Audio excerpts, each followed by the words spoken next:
Good afternoon, everyone. Thank you for joining us. I'm Deanie Lee. I'm one half of the Property Marketing Strategists, and Sarah Cannon on the other side of my screen is the other half. And welcome to the Property Marketing Lounge. The Property Marketing Lounge is part of the Property Marketing Strategists, and we've launched it as a way to build a network and collaboration across the kind of community-focused private rental property network. So we class that as kind of PBSA, student accommodation, co-living, build to rent. There is probably some issues around classification in that sector, which will be another whole webinar. So I'm not going to go into that now. But really the Property Marketing Lounge is about bringing the sector together and sharing insights and collaborating as much as we can. The Property Marketing Strategists, Sarah and I, launched to elevate marketing in property. Together, we've got combined experience of kind of over 30 years in property, and our experiences has led us to believe that marketing isn't always able to deliver the value it can in the sector due to kind of lack of voice, influence and engagement across the business. So we've kind of set out on a bit of a mission to change that, and that's what we're here to do. This is the first of our Property Lounge webinars, so we're really excited to launch it. We've got lots more exciting topics coming up with some really, really great speakers, including Michelle Carville on sustainability, Rebecca O'Hare on kind of communities, and Paddy Allen, and many, many more. So please make sure you sign up to our mailing list or on our website so we can keep you up to date with those that are coming. I'll just pass you over to Sarah, who's going to tell you a little bit more about kind of the survey that we did on the topic we're talking about today. So a few months ago, Deanie and I had a long walk on the South Bank, and we were pretty excited to be let out of the house, quite frankly, and to meet somebody that wasn't in our own household. And we were just sharing our experiences of working in property. We had lots of hunches about why we had both experienced similar challenges in our career, particularly around product development, engagement with teams, team structures. And we wanted to be clear if it was a wider problem and what might be the issue. So the Property Marketing Survey was born, and that's what today's webinar is based on. We had 43 responses from marketers and senior leaders, so we are conscious it was a small sample size, and we will be doing it again in the future to build up a wider insight. And it's also important to point out that the volume of conversations that we've had whilst researching the survey far exceeds the number of people who responded. But regardless, the trends are becoming clear. Some of our analysis does bring up more questions than answers, hence why we have some experts with us to help us out with those answers. But research is clearly one of the pillars. So like I said, we will be investigating more. We did have a spectrum of sectors respond, but as our main network is in PBSA, we did see a weight in that direction. But we do think it's useful for the other sectors as a way to learn from how PBSA has matured in the market. As in our report, we will focus on the core themes today of impact of marketing, power of brand, and the future. And we will get our guests to introduce themselves in a moment. But we do encourage you to ask questions. Please use the Q&A function at the bottom of your screen. We will monitor the chat function, but we can't be sure to get round to all of the questions unless they are in the Q&A section. Over to you, Deanie. Thank you. So we're obviously delighted to be joined by our experts today, Jane Crouch from Fresh, Martin Hadland from Student First Group, and Brian Welsh from Round Hill Capital. And we just want to do a quick kind of virtual round the sofa, because we obviously can't be in a pub or a cafe if we remember what that was like.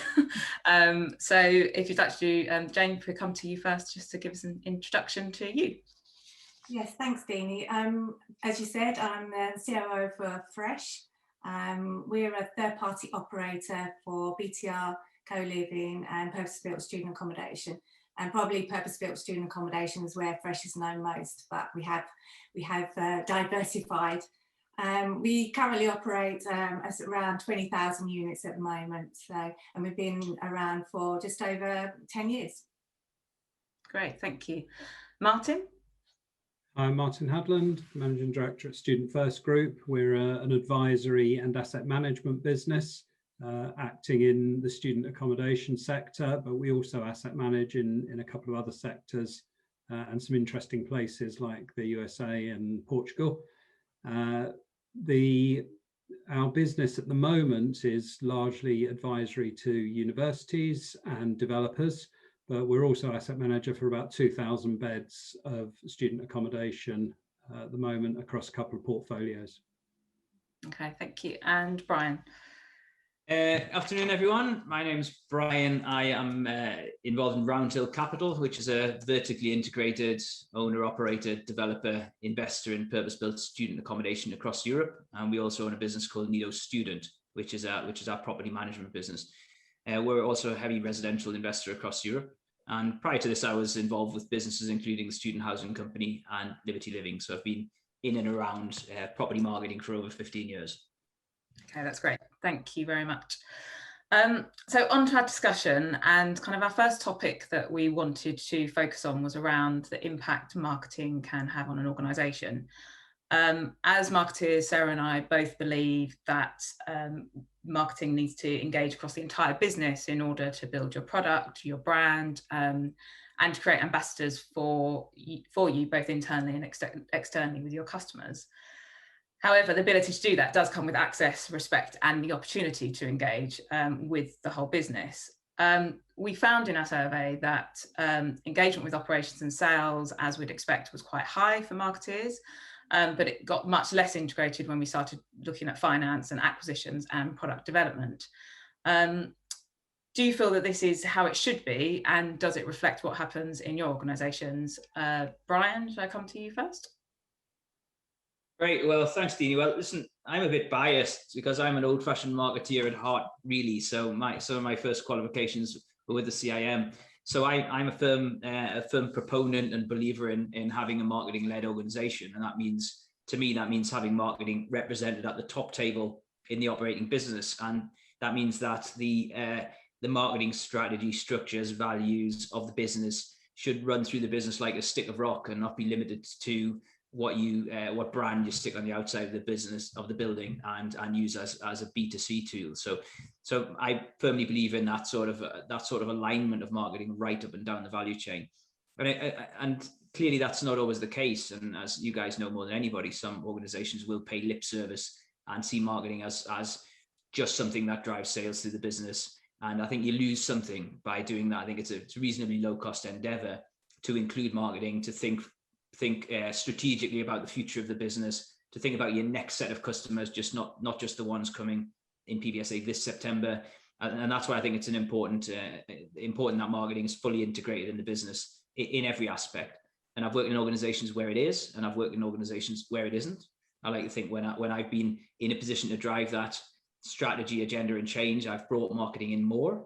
And I think we've been successful off the back of that. But definitely in property management and real estate in general, a lot of the sector is still run by people in their 50s and 60s who have attitudes that are maybe commensurate with property management in that era, and less operationally intensive property management like Martin, Jane, and I and you guys are involved with. So that's my threepence worth on the subject. Okay, and Jane? Yeah, I think, I agree with everything Brian has said, and, marketing for us and brand is obviously very core to our business and the service delivery. I think though, if I'm honest, I think probably marketing is very kind of related to sales and operations, if, that's what happens on a day-to-day basis. But with our structure that we have, it's quite a flat structure. And the way that our senior leadership team works is that whilst they'll have their own kind of areas of responsibility, we do expect each of the leaders, whether it's marketing, whether it's ops, or whether it's finance, to actually work together through thinking about how to improve the business, how to take the business forward, work on the kind of business plan. So everyone is contributing to that. With our marketing team, they're involved in getting feedback from residents. They're involved in our B program, which is our wellbeing and social program. They're involved in, our new business pitches.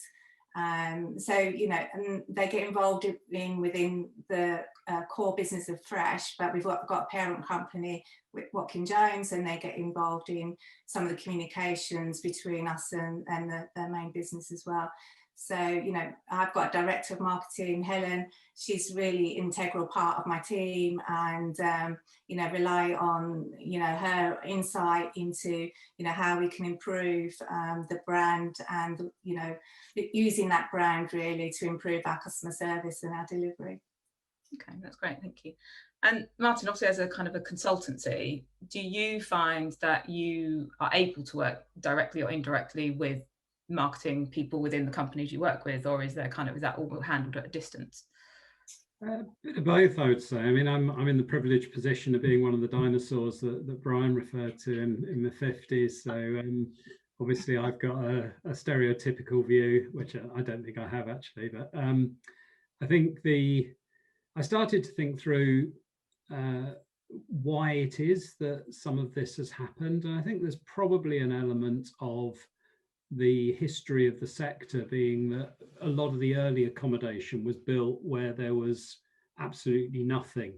And it's almost build it and they will come. And we're moving out of those days very much so in a lot of markets now. And the marketing function really just needed to make sure there were some adverts out there and people would just come along, and there was so much demand that the product would fill anyway. So I think there's a number of factors that perhaps devalued it in the growth of the sector and took us to the position we're at today. But I think we're starting to see now the evolution of what the next product's going to be and the function of marketing in that. And we're now at the point pretty much of taking the Steve Jobs approach of giving customers what they don't know they actually need. And I think the importance of marketing in the research and the development of the product and services and the impact that has on brand is incredibly important. And we see lots of people in the sector really getting to grips with that. And interestingly, a couple of universities starting to get to grips with it as well. Okay, that's great. I think, Martin, you touched on lots of things there that I think we're going to probably come back to, or we're going to talk about throughout this session. I guess I just wanted to come back to kind of what you said around that, you know, PBSA or student accommodation back in the early days, it was very much you build it, you just need to tell people there and it'll fill up. Over the last 10, 15 years, there's obviously been proliferation in the sector, and there is a lot of competition now. And have you found that your marketing team structures have changed and shifted in that time because of that kind of brand or that need that there is so many competitors in the marketplace that there is an awful lot of noise now? Brian? Yeah, well, absolutely right. I mean, we've seen a revelation in different approaches required to fill your rooms. I mean, these buildings are worth nothing unless they're full of students, right? When I opened my first residence in Newcastle in 2005, and I was the general manager there, you know, we could just go out, hand a bunch of leaflets out outside of the university and fill it up with people. And we were literally printing our own leaflets and getting, you know, JPEGs of logos and sticking them on the top of leaflets, filling all the envelopes with contracts and posting them all over the world. And it's a whole new brave world from there. You've got a lot more online marketing, a lot more competition out there to try and drive students through to your asset and not the assets, not the residences of the competitors. And we've been through a number of iterations, and you know, and students are becoming increasingly sophisticated consumers, not just students, but 18-year-olds. And the advent of things like review sites mean that you can no longer just hand out a bunch of yellow spokes or bike seat covers and get people in. So it's become more and more sophisticated over time. Yeah, agreed. And Jane, did you have any thoughts on that question? Or? Yeah, I mean, I think Brian said most of the things I would have said, having been around in student accommodation for 14 years. I did the whole handing out of leaflets, walking up and down streets, doing that. I think now, you know, the marketing is really much about the digital age, isn't it? So it's all your social media is so important now. And whilst, you know, we all did Facebook, you know, whatever it was 5-6 years ago, doing advertising, it's got much more sophisticated than just doing a little bit of social media. And so the team really have had to focus their efforts a lot more on that kind of side of the business, whereas it was more outdoor advertising and that kind of thing now. And that's become even more, relevant in this last year with COVID. There's not much point putting posters out in the streets and handing out leaflets because there's nobody there to see them, or to see your posters at the bus stops. So, that side of it, we've had to work much harder at, and work at all the virtual stuff and just keeping up to date. What is the next trend? We've obviously seen TikTok, and I'm probably the oldest person on this call, but trying to keep up to date with all those kind of trends is pretty tough for someone of my age. But my team, they're the young side of the business, and they keep us all motivated in that area. So thank you. I absolutely agree with a lot you said there, and I think one of the things that did surprise us in our survey is actually when we asked people what they use to make their decisions, customer engagement and data was quite low down that list, which it was quite a surprising finding, really, because it's kind of why isn't this being used? Because marketers will know that that's what they should be using or wanting to be using. So it does bring out a lot of questions for Sarah and I around what is going on there. I think when kind of Sarah and I went on that long walk, one of the discussions we had was around the resident management system and the wealth of data that is held around kind of your customer trends, who's been staying with you, and how that can be utilised for understanding those trends, understanding what your customers want and need and what they like and don't like. But we actually found that 78% of our respondents don't use the resident management system at all for making their decisions. And really just wanted to kind of see what your thoughts was that on as business leaders, whether that surprised you or whether the sector needs to be working more with kind of these software companies to try and make sure, or employing more data analysts to understand what is in those systems and what we can learn from them, really. Yeah, I think you're right. I think at Fresh, I think we do use a lot of data to refine our campaigns. But I think we can always use more, analysts to look at that data. But we do pull out loads of data. We do look at our residents. We do look at, what year of study they're at, so we know whether we've got a cohort of rebookers. So if they're all fourth years or postgrads, we know that we need to restart our campaign with new people. Our agencies that we work with, our marketing agencies, we use specialist agencies to support us, and they will help us with looking at trends and booking trends. And we've seen over the years how different cities have changed their booking cycles, and we kind of use that data to help us to shape our kind of marketing spends. So we make sure we focus that campaign at the right times. So, you used to have cities, and Brian will know those cities as well as any, that, you had to start your campaign almost the day that the students moved into their buildings, and you probably would be full in January. But those cities now don't look like that. They're much later making their decisions, and you almost don't really need to go live until kind of up to Christmas time, and your kind of biggest letting period is probably on the return from Christmas now. And students are encouraged not to book so early. So, if you don't use that data, you're kind of spending your money at the wrong time, and, budgets aren't exhaustible. We have to make sure that we're getting value for money. So data is really important to us to make sure our clients are getting value for money from their budgets. I think, Jane, I'd echo Jane's point and also say that, we're all trying to get a lot more sophisticated in how we approach the market. And there's an increasing focus from all of the investors on dynamic pricing and yielding up the beds across the yield curve. But what have we seen? I mean, dynamic pricing is really successful in airlines and hotel bookings and such like. But when you look at it, they have millions and millions of data points for a single room in a Hilton hotel in Kuala Lumpur in a particular week of the year for 10 years. And they've got every single night they have a data point. We get one data point per annum in the sector.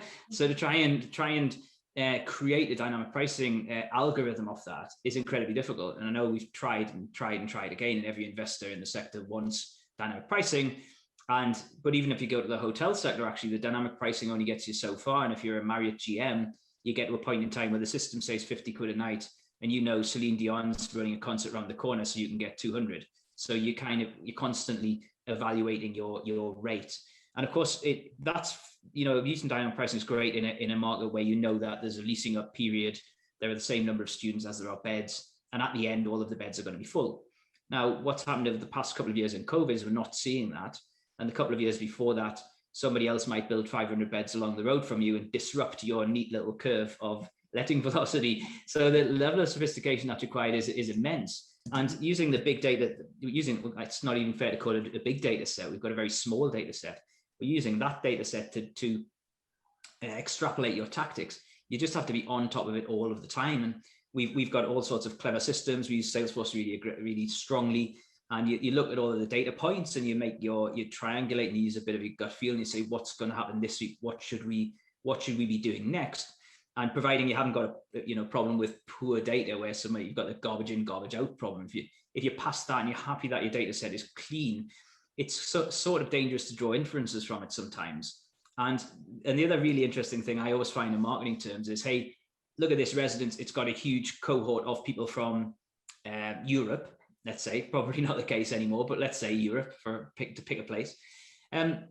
Does that mean that you should double down on your marketing to people from Europe?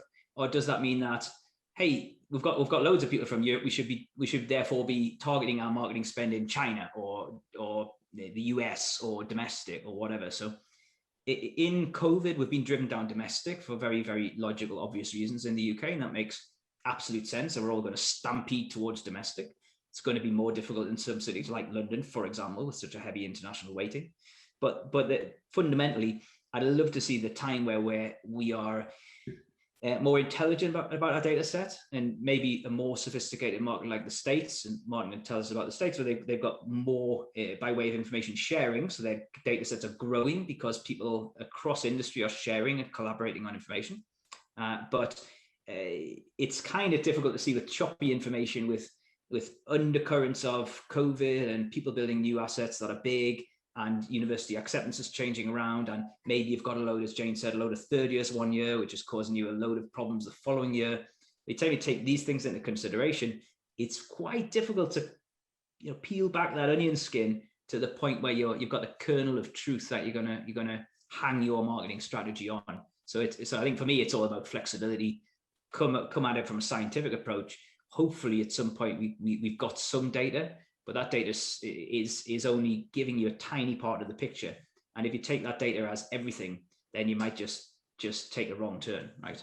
Yeah, I absolutely agree with that. And I think there is definitely a balancing act between what you collect from your data and what you use your understanding of the sector is. And again, that is to me an argument for having that structure of kind of marketing in that place to be able to do that, because without that person with that kind of lens of a marketing head, you end up going down that data route without having that balancing act, which obviously, Brian, you benefit from your marketing background.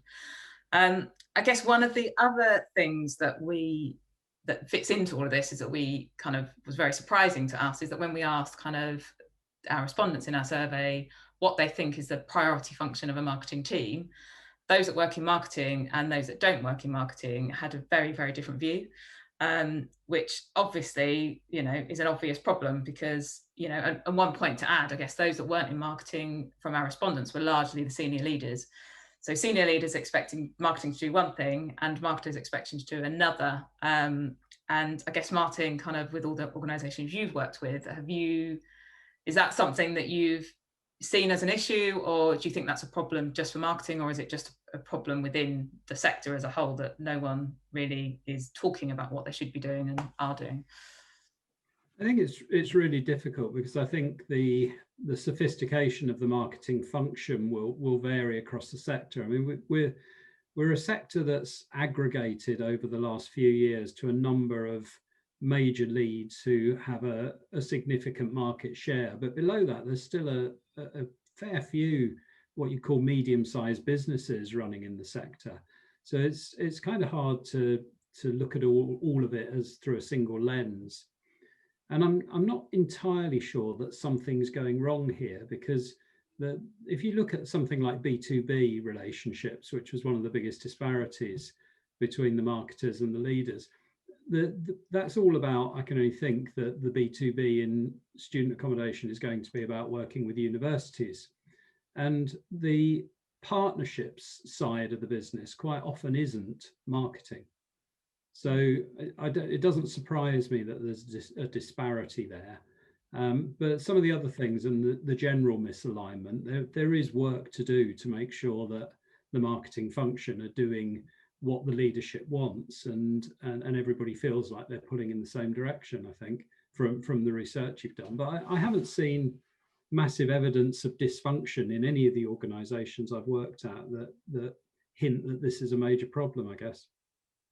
No, and I think I guess one of the concerns that we have, and again, I think this is where we need to do more understanding of what's going on, is that there should be an opportunity for marketing to have that discussion with the leaders around, well, actually, I think this is important.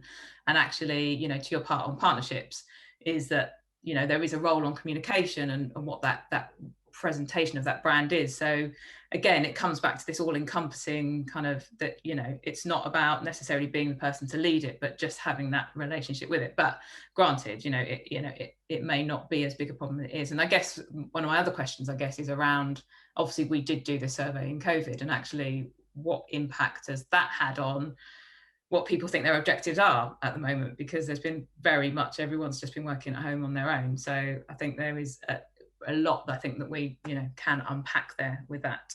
I'm conscious that we've done quite a lot on kind of impact to the organisation. Sarah, do we have any questions from the audience or from yourself even? So we have had a comment really that you might have a view on, is that all jobs should lead to the customer.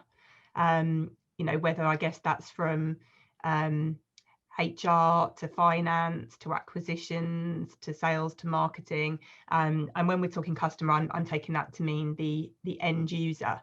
How far would you all agree with that statement? Is that something that you see in kind of organisations that you work with, that I guess the less customer facing departments understand that they're working for the end user, which is the student in this case? Shall I pick that one up first, Sarah? I think we've really been thinking about this a lot recently within Fresh and within Watkin Jones, and we did a kind of mini restructure recently to divide up the teams, I suppose, in some ways, so that we had a clear team that were very much focused on the customer and thinking about how we could use the customer insight to help shape the rest of the organisation. So whilst the rest of the organisation are not there, not to support and think about the customer going forward, it's more how do we provide that insight to make sure any decisions they're making in the wider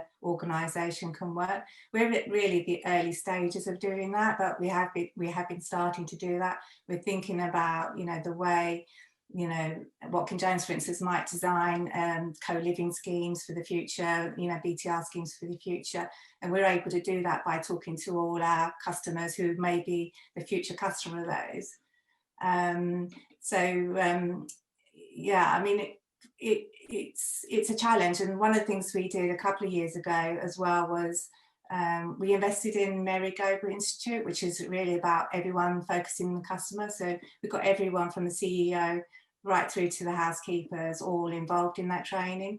And that kind of, again, is like, we've got to think about how are we talking to the customer, and the customer could have been each other, it could be the end user, but everyone in the chain is a customer at the end of the day. How are we best servicing ourselves and each other?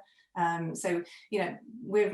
think we're still in our infancy in it, but we're using lots of different tools, I think, to kind of help and support us to get there.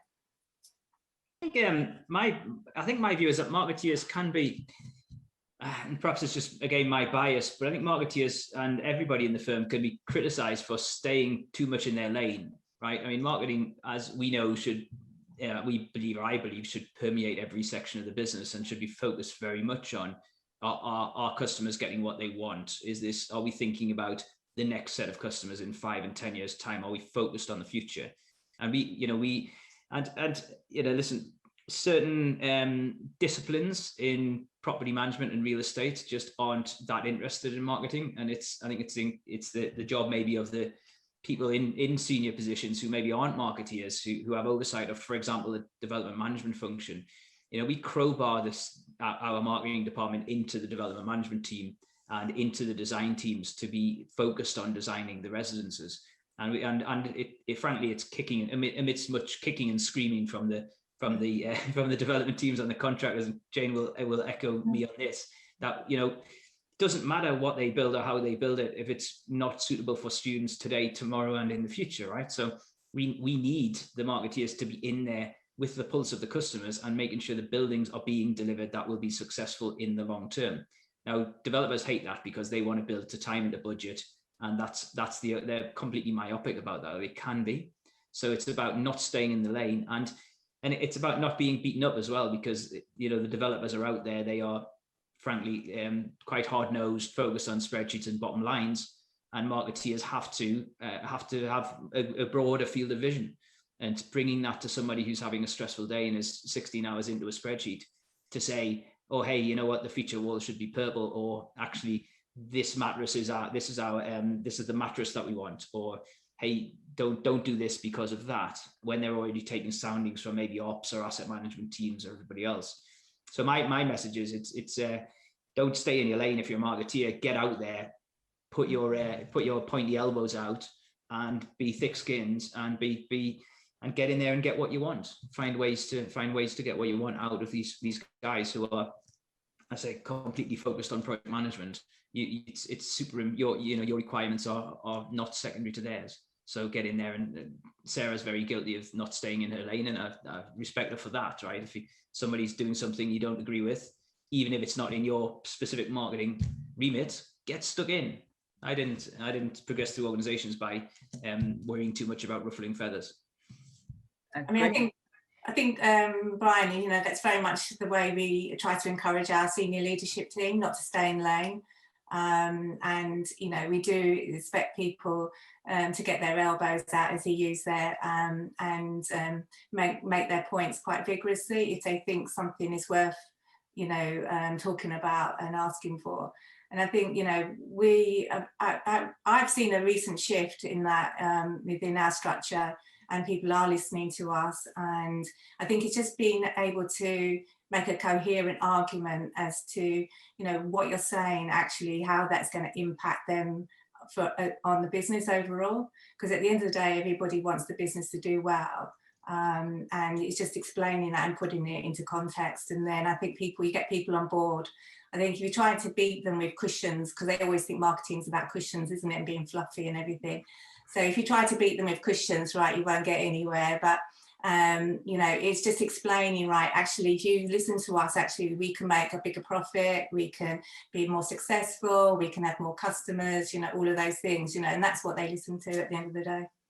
I think that's really true. I think communication and being able to communicate in a way that speaks to those kind of all those stakeholders in the business is absolutely key in being a marketeer. And that's a really good kind of introduction to kind of our next subject around kind of the impact, the power of brand. And I know that Sarah and I have had this discussion in PBSA around, is it brand, is it location that students choose? They don't care about brand, you know, and I think probably Sarah and I have both probably put our elbows up quite heavily to say that brand has a role to play in this. But what we did find is that when in our research that 20% of non-marketers didn't think brand was important. And that's one thing, but when we delved into what they understood to be a brand, all those things that we've talked about today about kind of the product, the customer service, what it is that goes into that, all the things they mentioned were the things that they cared about, but that wasn't part of the brand. So I think that point, Jane, you make about communication and making sure that people are aware of what all this encompasses is really important. But why, what do you kind of make of the fact that our senior leaders, you know, in our survey, admitting it's, you know, a small sample, don't believe black brand is important? I think that you know, if you go back sort of 10, 15 years, you know, brand probably wasn't as important because there wasn't an awful lot of choice. So it's, you know, you might have one or two schemes within a city, and, you know, so you just went along, had a look, oh, I like that manager, I'll move in. So the brand really wasn't, you know, such a big thing. And I think it was about location. I think a lot of people still think location is important. And when you see the surveys, it doesn't matter who does the surveys, location always seems to come out as number one, and affordability. So, you know, it's affordability and location for a lot of people. But I think what it's shown in the last year for us is it's not necessarily location driven, it's about what services that people are receiving, and that's really around our brand, you know, about the service level and the service because they've not been able to get to uni, but they've been living with us still. So we've had a lot of residents living with us, and then, you know, I've seen the appreciation that they've had living in our accommodation, maybe opposed to a HMO accommodation, where they might have thought they were going to share with 5 or 6 people and have ended up with only one person in a house and being very isolated, to living in a bigger scheme. And, you know, whilst they might not be able to, because of social distancing, mix with lots of people, because of all the work the staff are doing with virtual events and, you know, online interaction, they've actually felt more supported, and they've actually appreciated staff and, you know, the purpose of our kind of service, I think, and our brand and what we're there for. So, you know, I think going forward, the brand, in what I mean the brand, is the kind of service, the you know, from all the points of the customer journey, is what people will be looking for the future. And Martin, we all did a comment piece for our research, so thank you very much. And Martin, kind of in yours, you talked about kind of the impact of COVID, and you know, that exactly what Jane was talking about, is trying to manage that relationship when people weren't actually living in your product. What do you think kind of the impact of COVID will have on the brand going forward? The key thing will be around whether people really followed the values that underpin their brand. Are they walking the walk and talking the talk? We've seen a variety of responses to return of rent and the extent to which subsidies are given across the sector, and some of them have been subject to trial by social media, and I think that's going to be increasingly common. I think that the problem with brand in the sector as a whole is the fact that it's a very narrow segment of time that people are choosing student accommodation for. So if you think about your next customers coming through, the 16-year-olds, and ask them how many student accommodation brands they've heard of, they don't know. And I liken it to when I had to enter the world of car seats and strollers when I had children. I knew nothing about anything until I went looking. So the brand, how did I get my feelings of brand? It was largely around reviews and the way other people felt about the products and the ratings that they'd given it and their experiences. And you know, actually getting to touch something and understand the brand before you buy is really, really difficult, I think. And I think one of the things that kind of with the kind of the shift in kind of co-living and build to rent, and Jane, I know that kind of Fresh, you know, have work in both sectors, is that, do you think that kind of that understanding of what a PBSA product is, or what a student accommodation product is, and having a kind of relevance and attachment and understanding of that brand will have an impact on those providers that are diversifying and going into kind of beyond university accommodation? Yeah, definitely. I mean, we had several brands trying to kind of focus on different clients, end users, and we've actually decided to amalgamate, and we've just now got one Fresh brand, and obviously we can change the messaging. And the reason we saw that as important is, you know, that we all have customers probably living with us from sort of 18 through to, you know, whatever age, you know, through co-living potentially in BTR. And it's a way of maintaining that relationship going forward, because if our brand works, you know, our values are, you know, resonate with people, they want to continue living with our brand, hopefully they'll take that journey with us. So that is, for us, it's quite important that we've gone down that route. We're also, you know, we're seeing schemes now where coming forward where we're actually managing within, you know, the same curtilage, BTR, we're managing affordable, we're managing co-living, we're managing key worker, and we're managing student. And, you know, to be able to manage all of that under several brands, and you'll have all these messages all over the place, it was daft. So again, it's kind of meeting that need that's going forward. We're seeing very much more kind of a mixed development, and it's quite nice actually having people from different age groups living together. So, you know, we've got a scheme down in Bath where in the same building, so they're using the same front door, same staff, we've got affordable, we've got student, and we've got BTR. And, you know, they socialise together, they support each other. And through COVID, it's been really, really interesting to see how much people have been out there supporting, giving that kind of call on the telephone to say, I haven't seen you for a few days, going past, are you okay? You know, they've been helping each other with shopping, you know, just that kind of making that welfare and support on top of what the staff are doing. So it's really nice, you know, that actually people are coming together as a community. So do see it as a model going forward, really. Okay. And again, that's probably, oh, Sarah, do we have any questions on kind of brand? Or you want me? There was always going to be one, and it was me. There isn't any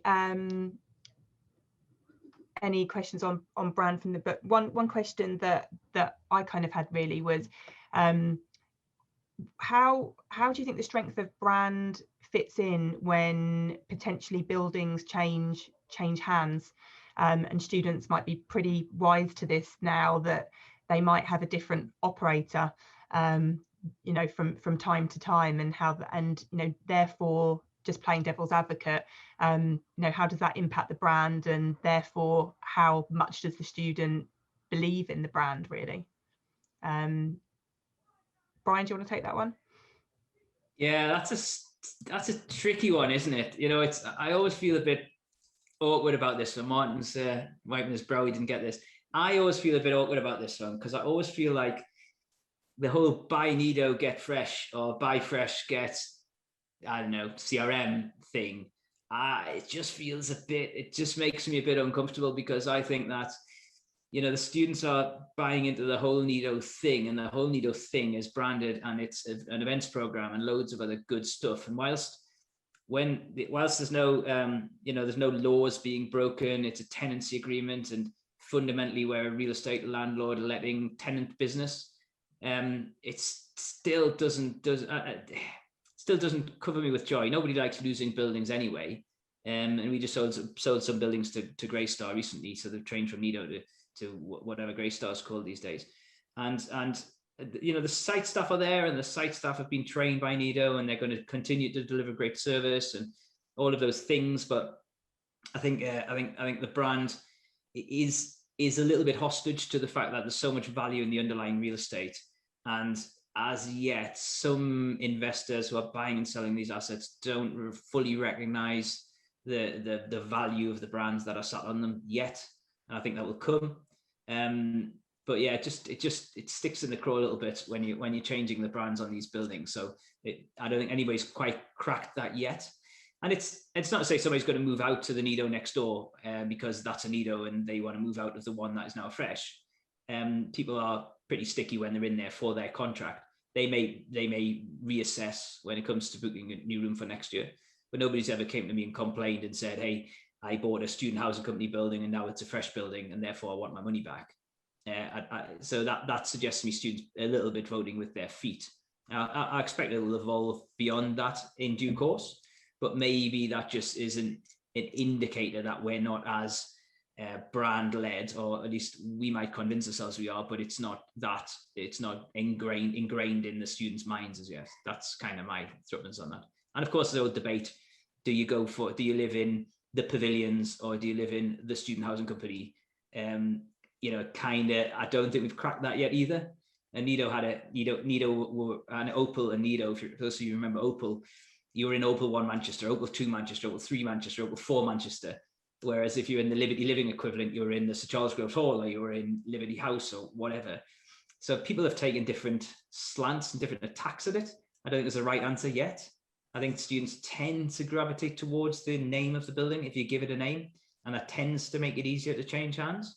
But it's who knows, maybe it's just all in our heads because we're marketeers and we want people to be brand led, but the value, so much more value in the underlying assets, and it's typically a different owner to the owner of the brand. And so they trade. And I think we're going to see that continue for at least the short term. Yeah, I'd agree with the names point 100%, that there's a lot of continuity with keeping the name of the building. I think, we've got to be realistic here, that the purchase of accommodation is a secondary decision. Everybody decides what course they want to do and then where they want to study. Nobody opens the Unite website, looks where Unite are, and then decides I'm going to study because they're there. It's always the other way around. So the brand is going to be limited to what's there in the particular town or city you want to study in. But I think the name of the building helps with the continuity through reviews. I think the other thing we're seeing is a faster pace of reflecting that change through social media and reviews, and that just seems to be accelerating so quickly that we've just seen something taken over where students have very quickly said no change, everything's fine. And I think that's quite an important message to get across as well, because quite often the staff do change hands as part of the 2P arrangements. So as Brian said, you get the same staff with the same way of doing things. It's going to take a while for things to actually shift anyway. So at the end of the day, it all comes back to, what does the customer perceive? Do they perceive a difference? What is that difference? Is it positive or is it negative?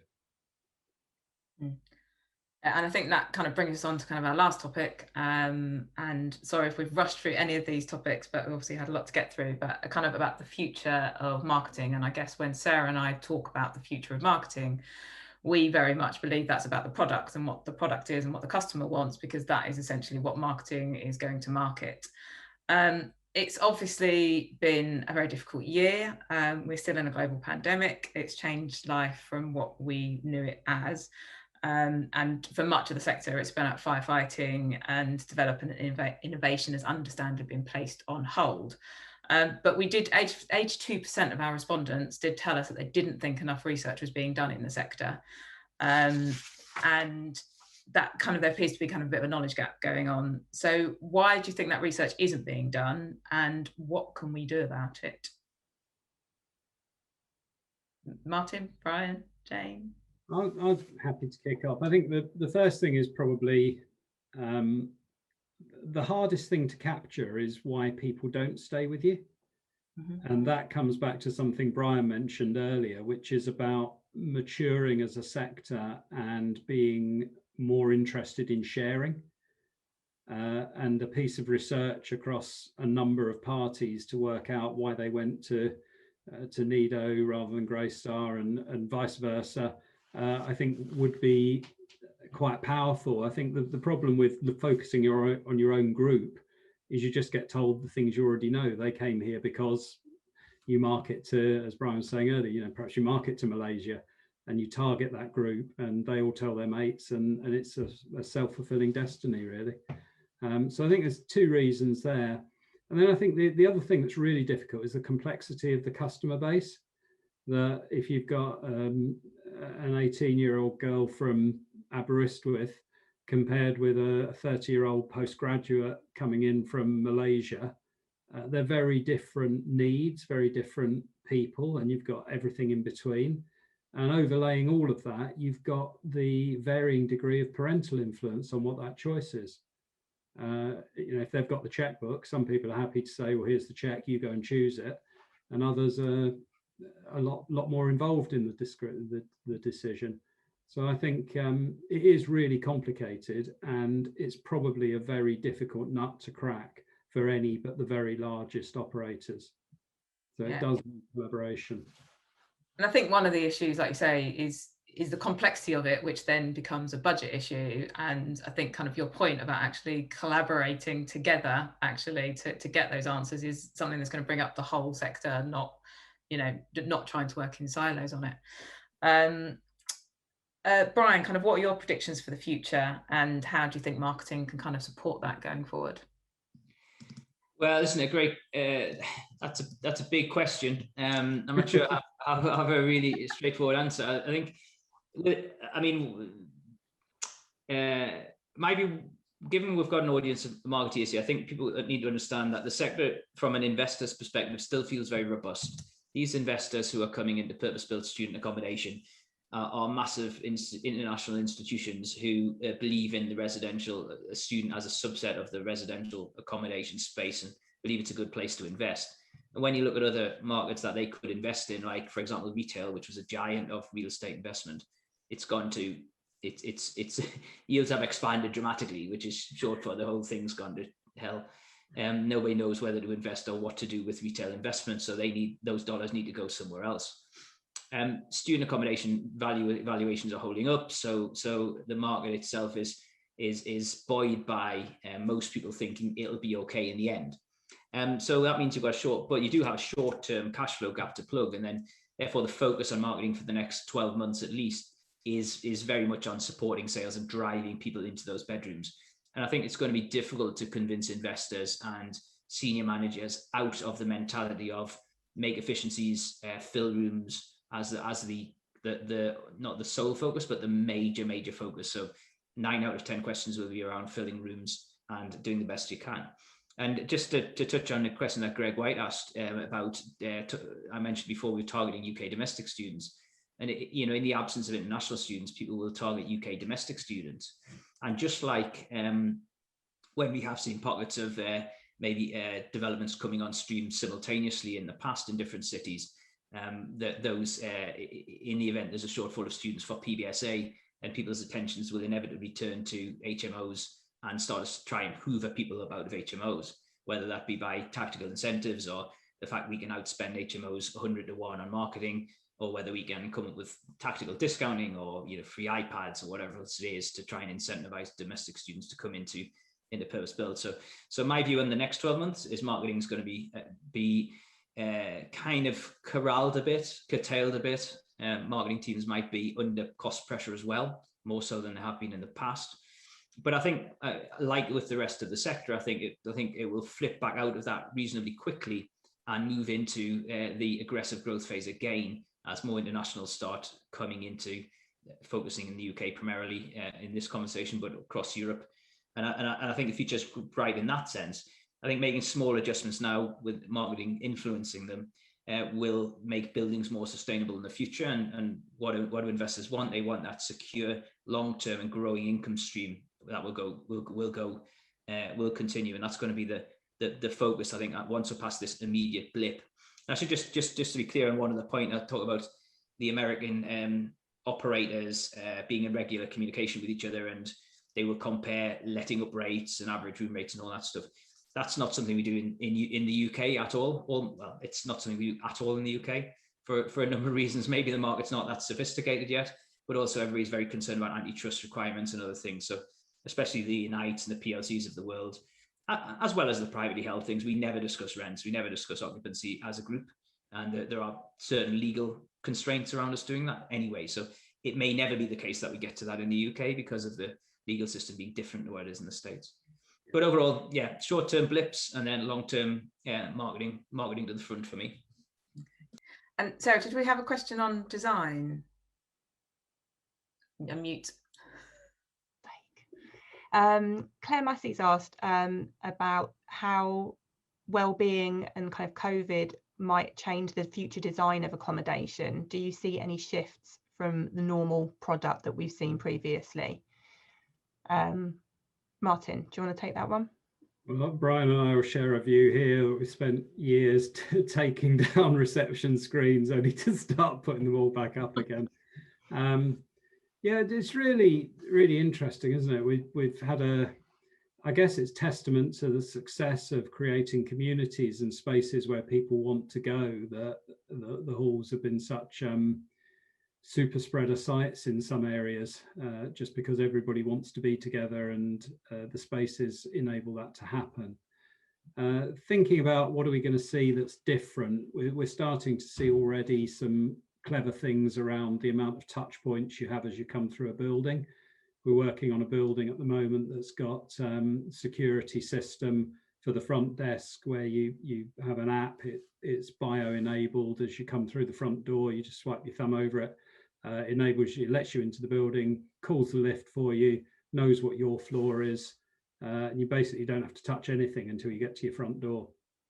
So starting to see things like that.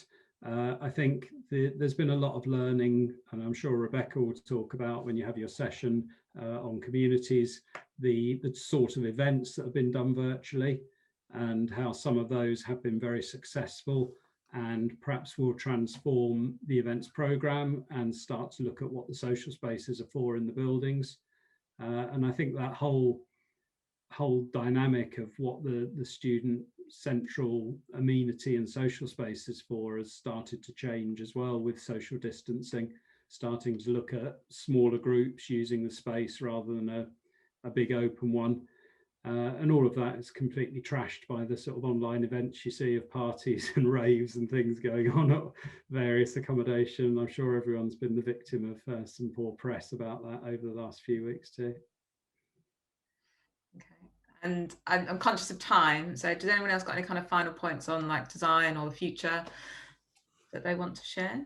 I mean, I think from my point of view, I think I agree with what Brian and Martin have already said, but the future for me is a lot around the sustainability agenda.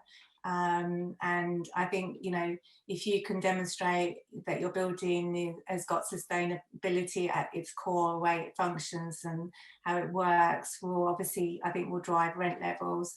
I think it will drive more people to your building. So that's really important for marketing to be involved in.